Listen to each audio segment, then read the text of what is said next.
மாண்புமிகு திரு ராஜேஷ்குமார் அவர்கள்.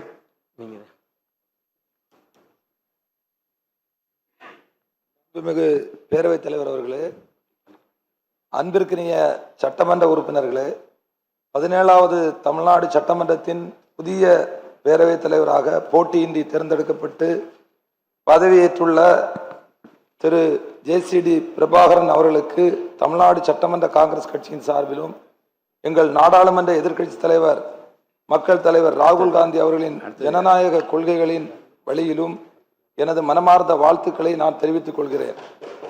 அரசியல் அனுபவம், அமைதியான அணுகுமுறையும் அனைத்து தரப்பினரையும் அரவணைக்கும் ஜனநாயக பண்பும் கொண்டவர் என்ற மதிப்பை தாங்கள் பெற்றிருக்கின்றீர்கள். சட்டமன்றத்தின் மாண்பையும் மரபையும் காக்கும் உயரிய பொறுப்பு இன்று தங்களது தோள்களில் ஒப்படைக்கப்பட்டுள்ளது. இந்திய அரசியல் சாசனத்தின் உயரிய மதிப்புகளான மதசார்பின்மை, ஜனநாயகம், சமத்துவம், கருத்துரிமை, சமூக நீதி மற்றும் நீதி ஆகிய அடிப்படை கொள்கைகளுக்கு முழு மரியாதை அளிக்கும் வகையில் தங்களது செயல்பாடுகள் அமையும் என நாங்கள் நம்புகிறோம். சட்டமன்றம் என்பது வெறும் விவாத அரங்கம் மட்டுமல்ல, மக்களின் உரிமைகளும் உணர்வுகளும் பிரதிபலிக்கும் ஜனநாயக கோயில் என்பதையும் இந்த அவை தொடர்ந்து நிலைநிறுத்த வேண்டும்.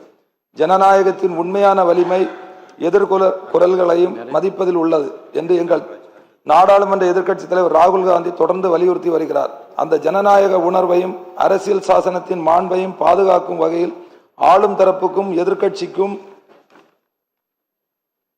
சமநீதியுடன் தாங்கள் செயல்படுவீர்கள் என்ற நம்பிக்கை எங்களுக்கு உள்ளது.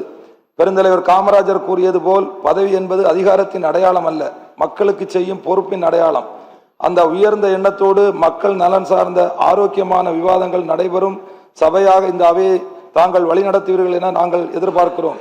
தமிழ்நாடு சட்டமன்ற காங்கிரஸ் கட்சி என்றும் ஜனநாயக மரபுகளையும் அரசியல் சாசனத்தின் உயர்வுகளையும் சமூக நீதியின் அடிப்படை கொள்கைகளையும் அவை மாண்புகளையும் காக்க முழு ஒத்துழைப்பையும் வழங்கும் என்பதை இந்த நேரத்தில் தெரிவித்துக் கொள்கிறோம்.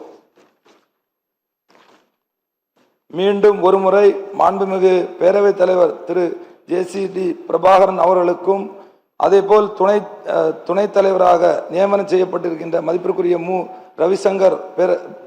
ரவிசங்கர் அவர்களுக்கும் எங்களுடைய காங்கிரஸ் கட்சி சார்பாகவும் அனைத்து சட்டப்பேரவை உறுப்பினர் சார்பாகவும் மனமார்ந்த நெஞ்சார்ந்த நன்றி நான் தெரிவித்து அமைகிறேன்.